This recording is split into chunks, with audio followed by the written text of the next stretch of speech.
চীন, ভারত, যুক্তরাষ্ট্র কিংবা রাশিয়া, বাংলাদেশের প্রতিটি দেশের সঙ্গে সম্পর্কের মূল ভিত্তি হবে পারস্পরিক লাভ। রাজধানীর কারওয়ান বাজারে এক গোলটেবিল বৈঠক আলোচনায় পররাষ্ট্র প্রতিমন্ত্রী শামা ওবায়েদ ইসলাম জানান, দেশগুলো থেকে আমরা কি পাচ্ছি এবং বাংলাদেশের মানুষ কিভাবে উপকৃত হচ্ছে তার উপর ভিত্তি করেই দ্বিপক্ষীয় সম্পর্কের ধরন নির্ধারিত হবে। কোনো দেশের পক্ষে বা বিপক্ষে অন্ধভাবে কাজ না করে বাংলাদেশ এখন কৌশলগত ভারসাম্য বজায় রেখে এগিয়ে যাচ্ছে। সেই দেশের সাথে আমাদের দ্বিপাক্ষিক সম্পর্ক অনেক জোরদার আছে।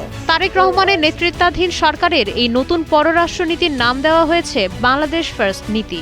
এর আওতায় ব্যবসা বাণিজ্যের পাশাপাশি সংস্কৃতি, ক্রীড়া ও সৃজনশীল অর্থনীতিকে গুরুত্ব দেওয়া হচ্ছে। নতুন করে পররাষ্ট্র মন্ত্রণালয়ে যুক্ত হয়েছে স্পোর্টস অ্যান্ড কালচার, মাইগ্রেশন এবং ক্লাইমেট রেজিলিয়েন্সের মতো বিভাগ। লক্ষ্য একটাই, বিশ্বের দরবারে বাংলাদেশের স্বার্থ রক্ষা করা এবং অর্থনীতিকে বহুমুখী করা।